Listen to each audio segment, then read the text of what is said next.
عابدون ما أعبد ولا أنتم عابدون ما أعبد لكم دينكم ولي دين لكم دينكم ولي دين.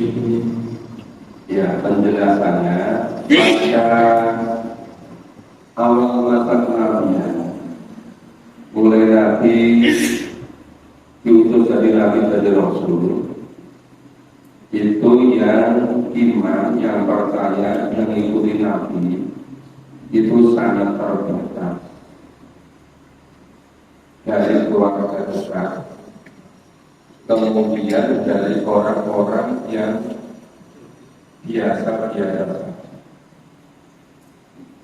Semua tokoh-tokoh kafir, musyrik itu mengecilkan pengaruh Nabi. Ternyata semakin lama orang-orang yang hebat menerima, mempercayai, mengimani kenabian Nabi Muhammad. Termasuk Abu Bakar As-Siddiq, kemudian Nabi Umar bin Khattab, Utsman bin Affan, orang-orang yang berpengaruh juga percaya kepada Nabi. Kemudian tokoh-tokoh kafir, musyrik itu khawatir kalau pengaruh mereka semakin lama semakin habis. Daripada mereka besok malu kehilangan pengikut, lebih baik mereka ngajak kompromi, ngajak damai dengan cara bergantian. Jadi mereka juga akan mengikuti agama Nabi Muhammad, tetapi Nabi Muhammad dan para pengikutnya juga diminta mengikuti mereka. Nah, ternyata cara yang demikian itu tidak dibolehkan oleh Allah. Maka Allah langsung kirim wahyu pada Nabi. Katakan wahai Nabi, ya ayyuhal kafirun, orang-orang kafir, la a'budu ma ta'budun, aku tidak akan menyembah apa yang kamu sembah. Wala antum 'abiduna ma a'bud, dan kamu bukan menyembah Tuhan yang aku sembah. Wala ana 'abidum ma 'abadtum, dan aku tidak akan pernah menyembah apa yang kamu sembah. Wala antum 'abiduna ma a'bud, dan kamu tidak akan pernah menyembah apa yang aku sembah. Lakum dinukum waliya din, bagimu agamamu, bagiku agamaku.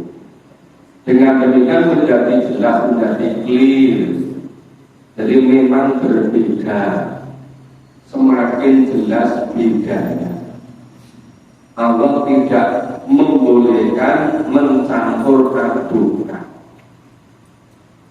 Islam tidak rela oleh Allah dicampur adukan dengan kepercayaan agama-agama yang lain. Nah, itu pemahaman secara singkat surat Al-Kafirun seperti itu. Kemudian kita lanjut. Ya, masih ada 4 surat pendek-pendek kita selesaikan juz ke-30. Kita baca surat ke-110, surat An-Nasr.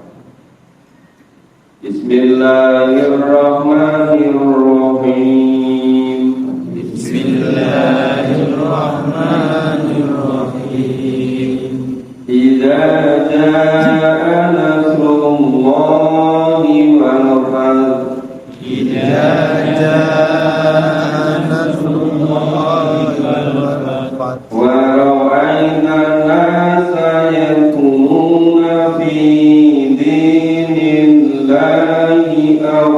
أفواجا ورأيت الناس يدخلون في دين الله أفواجا فسبح بحمد ربك واستغفر فسبح بحمد ربك واستغفر إنه كان توابا إنه كان توابا. Ya, semula Nabi dan para sahabat ingin tetap bertahan di Mekah, tetapi semakin lama tekanan permusuhan dari orang-orang kafir semakin menjadi-jadi. Kemudian ketika awalnya itu menghijrah ke Habasah, ke Ethiopia, semula mereka mau menerima, tapi ternyata didahului oleh tokoh-tokoh kafir, ya, supaya nanti Nabi Muhammad dan pengikutnya kalau pindah ke situ, hijrah ke situ, supaya tidak dibolehkan atau diusir. Maka betul ketika Rasulullah SAW hijrah itu direspon dengan sangat tidak baik. Kemudian kembali lagi ke Mekah, ternyata tekanan dari mereka semakin menjadi. Sampai pada suatu malam perwakilan dari suku-suku ngepung rumahnya. Akhirnya Allah memberitahu Nabi supaya Nabi malam itu meninggalkan rumah. Kemudian Nabi beritahukan kepada Abu Bakar untuk menyiapkan segala sesuatunya. Pada malam hari itu Nabi keluar dari rumahnya, tidak diketahui mereka. Berdiri bersama Ibu Abu Bakar, kali kita diketahui yang tetap berada di rumah. Nah, dengan singkat kisah itu hijrah ke Madinah dengan selamat. Tetapi Nabi dan para sahabat, Nabi tidak sempat juga membawa perbekalan bawa hartanya. Pengikut Nabi tidak dibolehkan membawa miliknya, hartanya dibawa ke Madinah,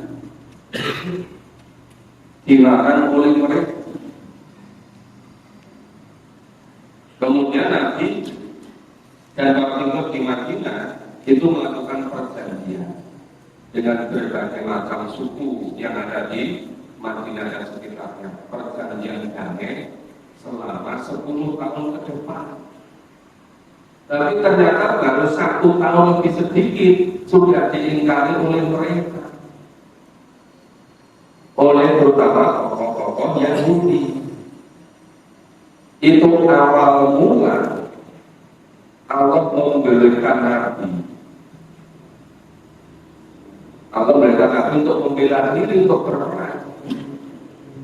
Makanya dilakukan perang terhadap suku yang ada di Madinah dari suku Yahudi. Nah, selama hidup Nabi di Madinah itu perang dengan suku-suku Yahudi itu 4 kali. Keempat-empatnya selalu dimenangkan oleh Nabi dan para sahabat.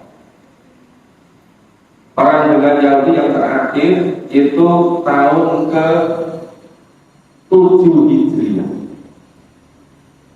Itu tempatnya di Khaybar.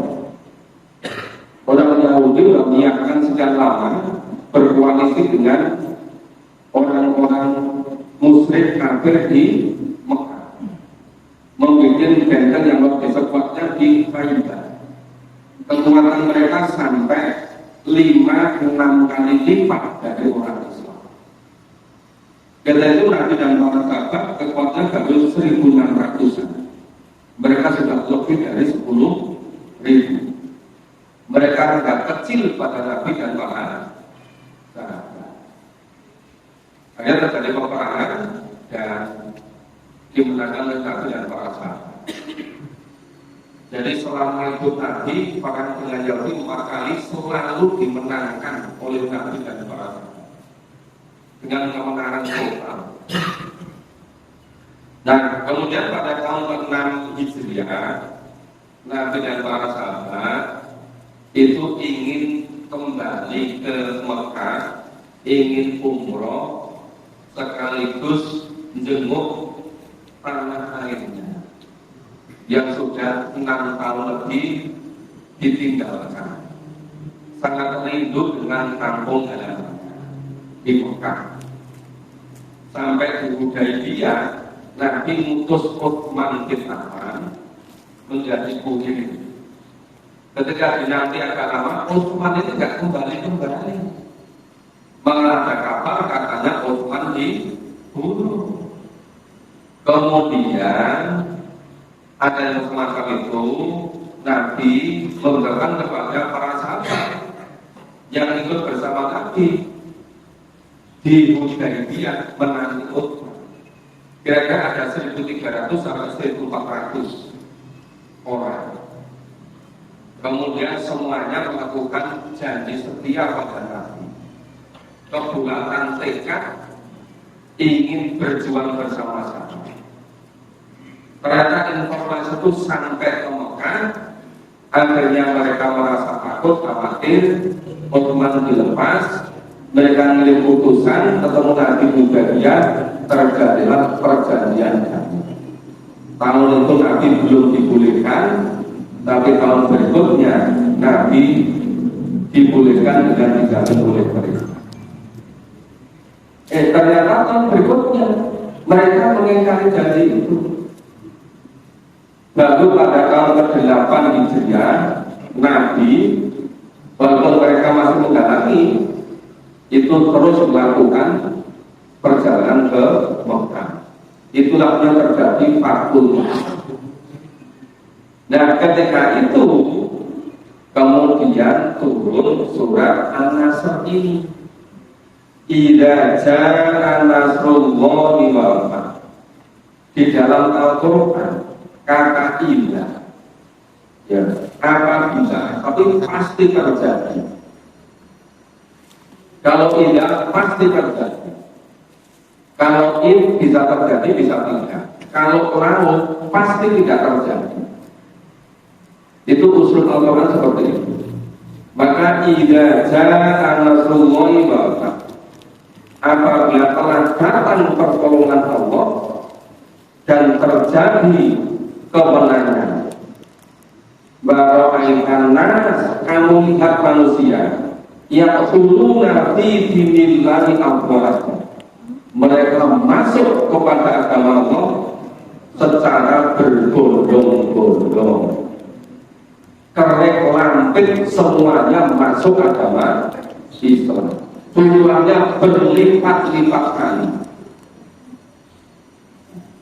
Itu yang menyebabkan orang-orang yang sebetulnya di hati kecilnya belum betul-betul rela beragama Islam, tapi karena yang lain beragama Islam ikut-ikut masuk Islam semua.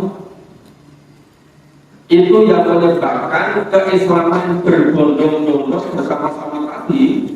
Itu keimanannya tidak sebagus, tidak sekuat yang sebelum-sebelumnya. Kurang selektif, kurang teruji keimanannya. Itu banyak bersama-sama orang-orang yang kemudian jadi orang munafik, yang jumlahnya semakin banyak, makin lama semakin menggelembung, semakin banyak. Nah, itu yang kemudian nanti beberapa berikutnya memunculkan berbagai macam persoalan.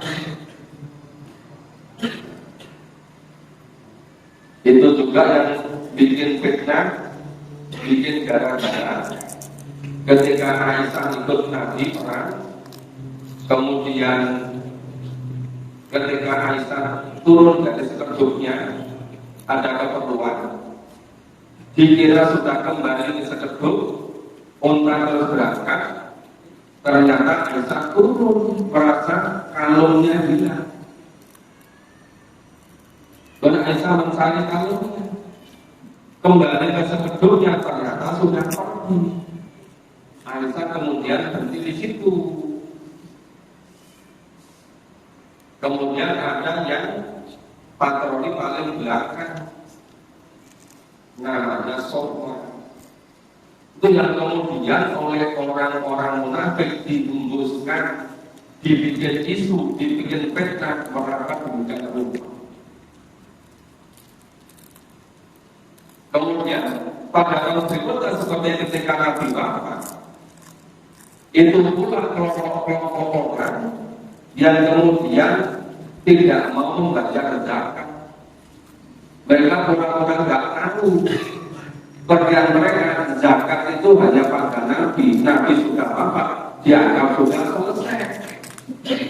Pura-pura tidak tahu. Itu pula yang kemudian tokoh di antara mereka, misalnya Musailamah al-Kadzdzab, mengaku jadi Nabi. Pengikutnya luar biasa banyaknya, sampai 40.000. Ketika itu 40.000 ketika itu kan banyak sekali kan. Nah ini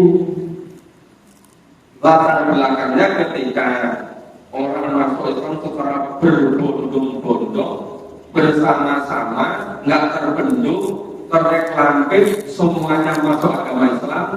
Akibatnya terjadi seperti itu. Itu yang sudah terus ya membunuh khalifah, bikin onar, bikin kacau, seterusnya itu. Timbul tenggelam. Makanya fasabil bikang dirok bika bastal mubir.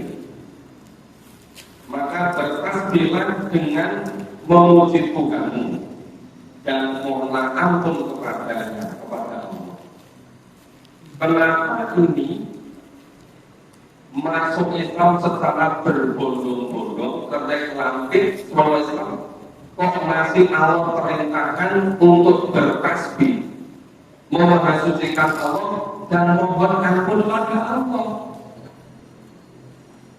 Karena ternyata banyak di antara mereka yang merasa terlama menanti, kok nggak menang-menang. Sampai ada yang punya pikiran nggak baik pada Allah. Ya. Syukur.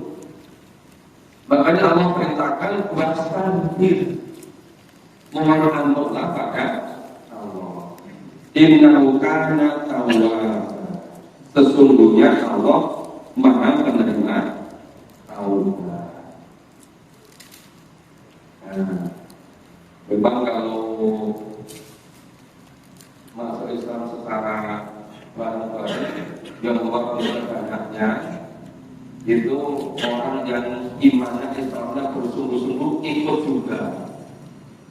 Malah banyak di antara yang ingin mengikuti Nabi perang Sabar, karena dalam perang dunia menang-menang terus. Bahkan ada yang motifnya ingin memperoleh harta rampasan perang. Jadi motifnya tidak sepenuhnya libat.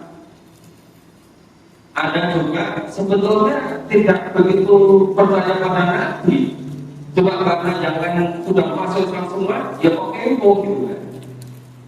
Agar ikut itu juga masuk Islam. Maka ketika ada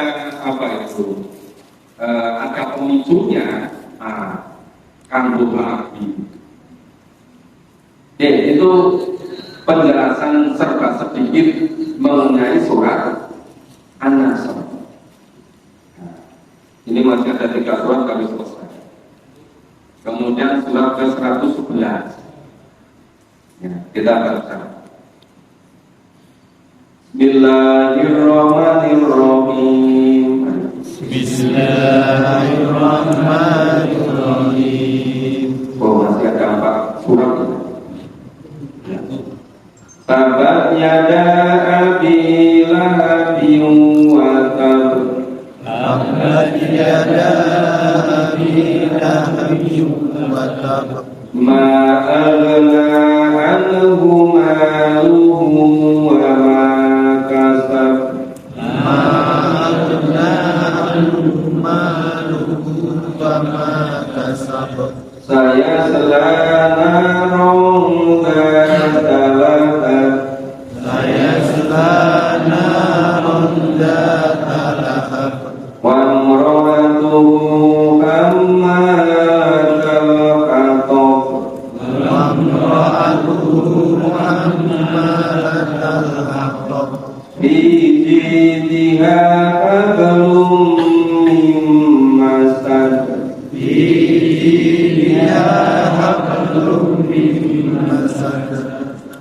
Di tokoh-tokoh kafir, tokoh-tokoh Quraisy, itu orang semacam Abu Lahab, Abu Jahal, Abu Sufyan, apa namanya, Walid bin Mughirah, konglomerat ketika itu tokoh-tokoh yang memang memusuhi Nabi.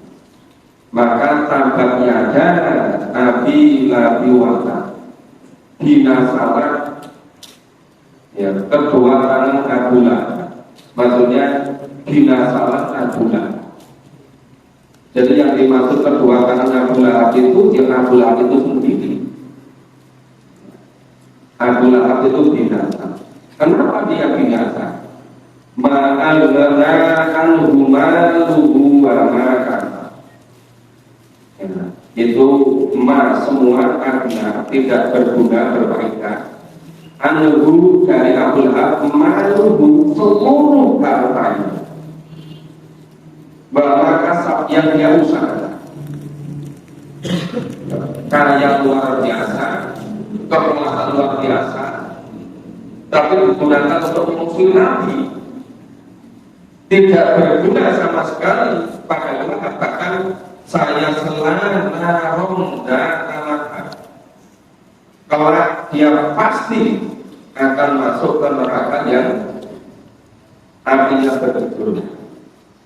Ba'atuhu hammalatal hatab, istrinya pembawa kayu bakar, istrinya mendukung sepenuhnya Abu Lahab, istrinya seringnya ngompor-ngompor kesana kemari membuat fitnah, jelek-jelekan Nabi. Maka fi jidha hablum min masad, pada leher istri Abu Lahab itu ada tali dari sabut, menggambarkan untuk menyiksa. Jadi sama-sama antara Abu Lahab dengan istrinya, sama-sama memusuhi Nabi, sama-sama disiksa. Dan semacam ini bukan hanya terbatas pada zaman Nabi. Ini sepanjang zaman, sepanjang masa. Sampai sekarang, anak buah Abu Lahab itu gimana-mana banyaknya.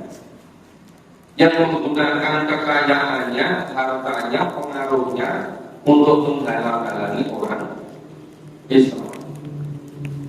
Nah, cuma orang Islam sekarang itu kebanyakan nggak dihalang-halangi pun juga sudah mampu gitu. Makanya tidak betul sistem kan, karena hampir merata ada begitu. Kenapa jadi begitu?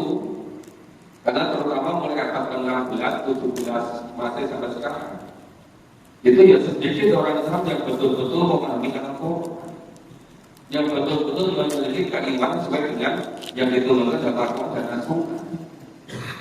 Maka kebanyakan juga jauh bedanya. Itu secara ringkas surat Al-Lahab. Sekarang surat Al-Ikhlas. Bismillahirrahmanirrahim. Bismillahirrahmanirrahim. Qul huwallahu ahad. Qul huwallahu ahad. Allahus samad. Allahus samad. Lam yalid wa lam yulad. Lam yalid wa lam yulad. Wa lam yakul lahu kufuwan ahad. Wa lam yakul lahu kufuwan ahad. Surat ini disebut surat Al-Ikhlas karena diambil dari isinya, dari esensinya. Itu betul-betul mengakui, menyadari keesaan Allah, memurnikan ketauhidan semata-mata karena Allah. Jadi kalau Anda hadis surat Al-Ikhlas itu seperti Al-Quran. Itu bukan berarti ketika baca surat 3 kali berarti sudah seperti hatam Al-Quran. Bukan begitu. Maksudnya itu Al-Quran yang kok isinya 3 hal. Pertama itu masalah akidah, kedua masalah ibadah, ketiga masalah akhlakul karimah. Nah, inti dari akidah, keimanan katakan yang di surat Al-Ikhlas ini. Maka kul katakan bahwa Nabi huwallahu ahad, Allah itu ahad, Allah samad, Allah tempat tergantung, tidak ada nama lain. Lam yalid wa lam yulad, Allah tidak memiliki anak dan Allah tidak dilahirkan. Kalau diterjemahkan tidak diperanakkan, keperatannya nggak enak. Ya kan, rasa bahasanya kurang enak kan? Maka diterjemahkan lam yalid wa lam yulad. Nah, Allah itu tidak memiliki anak dan tidak dilahirkan. Walam yakul lahu kufuwan ahad, dan tidak sama sekali yang kufu, yang patut disejajarkan dengan Allah. Enggak ada satu pun. Jadi ini ayat pertama, kedua, ketiga, keempat itu mengulang esensinya bahwa Allah itu betul-betul ahad. Allah itu betul-betul esa. Tidak ada sama sekali yang bisa disekutukan dengan Allah. Karena di alam semesta ini hanya ada 2 entitas. Yang satu namanya Khalik dan pencipta, itu Allah. Selain Allah semuanya makhluk. Yang namanya makhluk sama sekali tidak bisa disejajarkan dengan penciptanya. Itu kenapa dinamakan surat Al-Ikhlas. Nah, secara singkat begitu. Sekarang surat Al-Falaq. Bismillahirrahmanirrahim. Bismillahirrahmanirrahim. Qul a'udzu birabbil falaq. Qul a'udzu birabbil falaq. Min syarri ma khalaq. Min syarri ma khalaq. Wa min syarri ghasiqin idza waqab. Wa min syarri ghasiqin idza waqab. Wa min syarri nafathati fil 'uqad. Wa min syarri nafathati fil 'uqad. Wa min syarri hasidin idza hasad. Wa min syarri hasidin idza hasad. Allah perintah Nabi, Qul, katakan oleh Nabi, ta'udzu birabbil falaq. Aku berlindung kepada Tuhan yang menguasai waktu subuh. Ini seluruh waktu itu pentingnya luar biasa. Cuma disebut khusus falaq waktu subuh. Pada waktu subuh itu situasi kondisinya sangat hening, sangat damai, sangat kondusif. Maka biasanya orang-orang yang bagus itu hidupnya mengikuti Rasulullah. Rasulullah itu kalau malam hari setelah sholat isya nggak ada yang sangat penting, itu terus istirahat. Tengah malam lebih sedikit terus bangun sampai pagi subuh, kemudian sampai ke suruh, sholat sunnah suruh, baru meninggalkan masjid. Jadi waktu pagi itu waktu yang sangat produktif, sangat berharga. Makanya rata-rata kalau gunakan waktu pagi itu untuk kegiatan-kegiatan itu sukses luar biasa. Karena sukses bukan sekedar sukses duniawi, sukses diikuti sebagaimana Nabi dan para salafus saleh. Maka Nabi bangun tengah malam lebih sedikit atau seperdua malam, tapi jarang-jarang sepertiga malam. Karena waktu yang sangat berharga. Nah, kenapa ini Allah perintah kepada Nabi supaya memperlindungan dari waktu subuh?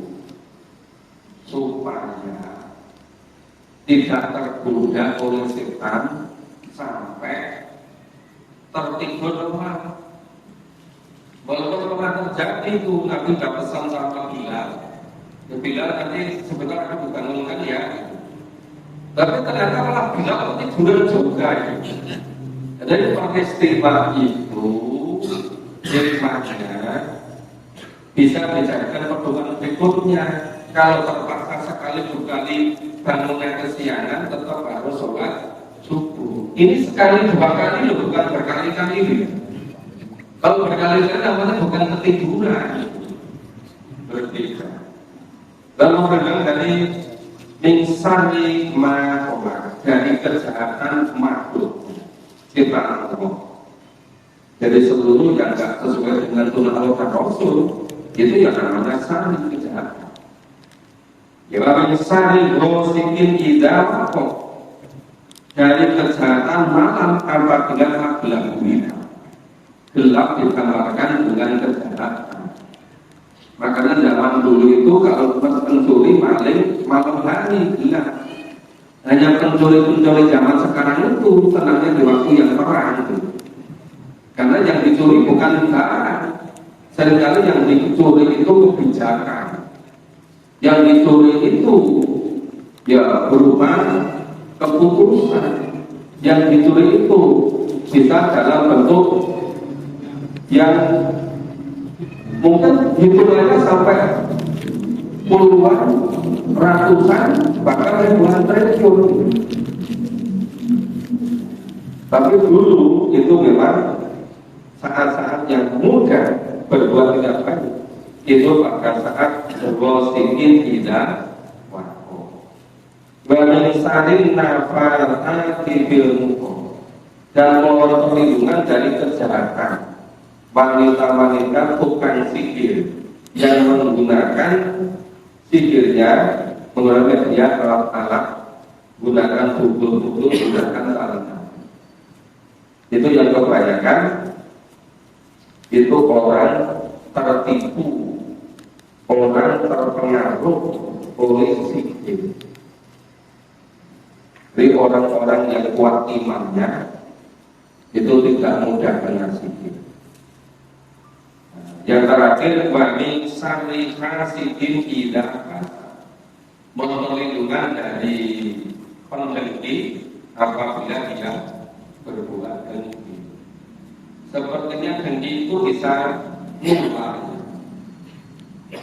jadi tidak kalah dengan wabah penyakit, bisa nular. Makanya kalau perintahkan mohon perlindungan dari dengki. Jadi di surat Falaq ini Allah perintahkan supaya kita mohon perlindungan. Pertama, waktu subuh. Dua, kejahatan makhluk. Tiga, kejahatan malam apabila gelap gulita. Kejahatan dari sihir. Yang kelima, kejahatan dari dengki. Nah, ada 5 yang harus betul-betul kita perhatikan supaya kita berlindung dari itu. Nah, yang terakhir surat An-Nahl. Bismillahirrahmanirrahim. Bismillahirrahmanirrahim. Qul a'udzu birabbin nas. Qul a'udzu birabbin nas. Malikin nas. Malikin nas. Ilahin nas. Ilahin nas. Min syarril waswasil khannas. Min syarril waswasil khannas. Alladzi yuwaswisu fi sudurin nas. Alladzi yuwaswisu fi sudurin nas. Minal jinnati wan nas. Minal jinnati wan nas. Allah perintah, kul katakan, a'udzu birabbin nas. Aku berlindung kepada Tuhannya manusia. Nah, Tuhan manusia itu apa? Dijelaskan ayat 2 dan 3. Malikinna, yang merajai manusia. Ilahinna, Tuhannya, sembahan manusia. Kemudian mohon perlindungannya dari apa? Mohon perlindungannya itu ayat 4. Min syarril waswasil khannas. Mohon perlindungan dari kejahatan bisikan setan yang biasa tersembunyi. Ini kalau bisikan setan zaman dulu. Kalau zaman sekarang artinya terus terang juga. Lebih vulgar. Tampaknya setan sekarang mungkin sudah lama belajar sehingga lebih terbuka gitu, nggak lagi tersembunyi gitu. Alladzi yuwaswisu fi sudurina. Mohon perlindungan dari kejahatan setan yang membisikkan kejahatan ke dada manusia, ke hati manusia, yang mempengaruhi akal pikiran segala macam bentuk kecerdasan di dalam hati. Yaitu minal jinnati wan nas, dari golongan jin dan manusia. Jadi kita harus hati-hati perlindungan kepada Tuhannya manusia, yaitu perlindungan dari bisikan setan yang tersembunyi, perlindungan dari bisikan ke dalam hati manusia. Mohon perlindungan dari kejahatan jin dan manusia. Nah, ini ternyata setelah 9 selesai juz 30. Yang akan datang kami tawarkan Bapak Ibu milih juz berapa? Ya, bisa 28, bisa 27, 26, 25, 24, 21. Pilih yang mana? 28?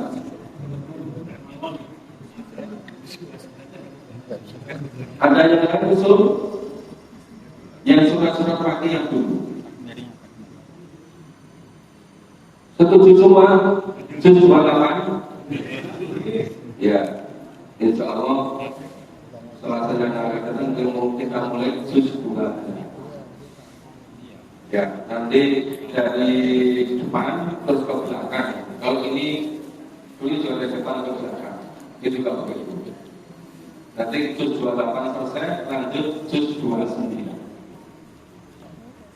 Oke, yang di Masjid Murahan sudah selesai 16 juz. Besok pagi mulai surat ke-10. Surat ke-10 sudah berapa Pak? Yunus. Surat ke-10, 11, 12, 13, 14, 15, 16. Yang surat ke-17 sampai surat ke-114 sudah. Jadi surat ke-10. Insya Allah berapa bulan ke depan selesai sampai surat ke-16. Dan sudah selesai tinggal 9 surat. Surat kedua sampai surat ke-9. Mudah-mudahan nggak sampai 2 tahun sudah selesai pemahaman kita. Amin. Setiap hari. Oke, berarti waktu kami kembalikan pada Mas Amin, silakan. Kalau ada silakan. Bapak. Jadi maaf Ibu ada WhatsApp. Oke, Bapak Amin.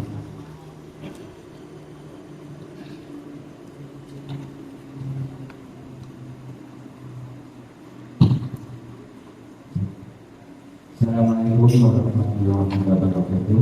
Waalaikumsalam warahmatullahi wabarakatuh. Sebelumnya menyampaikan bahwa tujuan di perbuatan untuk melakukan keyakinan. Lalu pertanyaannya, apakah kita boleh mendoakan teman atau tetangga yang tidak seiman? Pertanyaannya tidak. Terima kasih Prof. Assalamualaikum warahmatullahi wabarakatuh. Yang mendoakan bukan hanya tidak boleh, justru dituntunkan. Misalnya teman kita doakan supaya dapat hidayah, dapat petunjuk ke jalan yang benar, itu doa yang sangat mulia. Tapi kalau ada di antara saudara kita, keluarga kita yang belum beragama Islam atau belum beriman, kita doakan supaya bisa menerima hidayah. Karena semuanya dikasih hidayah oleh Allah, ada yang menerima, ada yang menolak. Jadi mendoakan itu sangat mulia. Kecuali kalau meninggal dalam keadaan kemusyrikan, sudah meninggal. Nah, itu berbeda dengan Nabi Ibrahim. Kalau Nabi Ibrahim memang masih berlakuannya. Kalau kita, kalau di antara saudara saya meninggal masih saudara musyrik, dan kita akan berdoa. Tapi selama masih hidup, silakan didoakan sepenuhnya supaya dapat hidayah, supaya bisa menerima keyakinan agama Islam, keimanan, ikuti jalan Allah dan Rasul. Jadi kalau konteksnya soal kafir itu kan karena tokoh-tokoh kafir sangat khawatir kehilangan pengaruhnya, supaya mereka gak kehilangan ngajak damai, bergantian ibadahnya. Jadi mereka akan mengikuti cara beribadah Rasul dan para sahabat, terus sahabat juga mengikuti cara mereka. Itu yang oleh Allah sama sekali tidak boleh. Itu yang dilarang oleh Allah. Tapi kalau mendoakan, ya boleh saja. Ya, supaya dapat hidayah. Karena dunia ini kan telah ikut balaku. Jika hampir semua main-main semua. Sampai itu ajal kapan? Itu kebanyakan masih main-main. Gak sadar hidup yang sebenarnya adalah hidup di alam akhir. Makanya perlu untuk mendoakan supaya dapat hidayah, supaya beriman. Itu begitu Pak. Ya, Pak Budi. Silakan, masih ada atau sudah cukup? Silakan. Janjian ketika ada janjian di Ya. Tapi ketika ada kabel buka saudara muslim, kemudian beberapa orang berpendapat referensinya tidak tahu, ketika memang orang yang meninggal tersebut tidak sholat, maka kita tidak boleh mensolatkan. Kita tidak dalil atau tidak bisa mengatakan hal tersebut. Ya, kan kalau misalnya tahu persis orang tidak sholat itu sebabnya apa? Tidak sholat karena uzur, tidak sholat karena mungkin sedang malas, apa tidak sholat keluar dari Islam. Oh, berarti belum pernah sholat. Belum pernah sholat. Itu karena orang-orang itu kan 1001 jenis itu loh. Iya kan? Kan tidak bisa dipukul rata gitu. Makanya ada baiknya perlu tahu secara persis sebabnya apa. Nah, makanya perlu tahu. Kalau dia dulu yang sholat tapi tidak begitu kalau kesalahan tidak, ya tidak pernah kenapa. Mungkin khusnudonnya, mungkin dia sedang dalam apa. Kalau yang semacam itu, ya silakan tetap disolatkan. Tapi kalau betul-betul karena dia memang sudah tidak lagi beragama Islam, ya nggak perlu disolatkan. Karena sudah ganti, dia dan mungkin tidak diikrarkan, gitu kan. Itu kan berbeda-beda semua, Pak. Kelihatannya simpel sama, tapi pasti itu berbeda-beda kasusnya itu. Makanya kan kalau yang sebenarnya tidak bisa beragama Islam itu sendiri-sendiri, pasti harus membentuk sistem, pasti harus menjadi satu, sehingga tidak akan terjadi seperti itu, nggak tahu persis sebabnya apa. Nah itu bisa dihindari ketika kita membangun kebersamaan, kita membangun sistem, ya kan? Bisa jadi dia nggak sholat, tetap dia masih Islam, merasa kalau dia ketemu orang yang lain merasa tersinggung, masih tidak enak, bisa jadi dia kalau di rumah sholat tapi nggak mau sholat ke masjid. Cuma orang kan tidak tahu kalau nggak ke masjid dikira tidak sholat, sehingga itu menurut saya perlu diperjelas. Tidak sesederhana itu. Makanya kalau kehidupan Nabi para sahabat sampai Islam memimpin peradaban dunia itu hidupnya memang tidak sendiri-sendiri.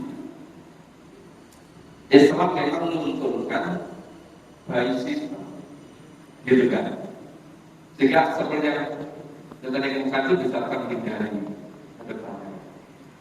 Nah, saya hanya bisa merespon secara umum. Karena itu persoalannya kan bersifat umum seperti itu. Demikian. Makasih Bapak Ibu semuanya.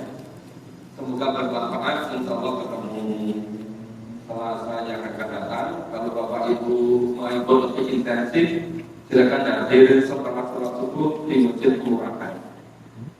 Kalau minggu malam ada jadwal baru di timur halaman Kelurahan Purwokerto.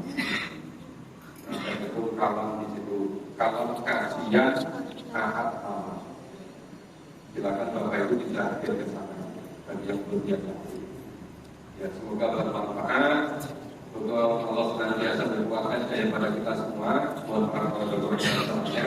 Assalamualaikum warahmatullahi wabarakatuh. Waalaikumsalam warahmatullahi wabarakatuh.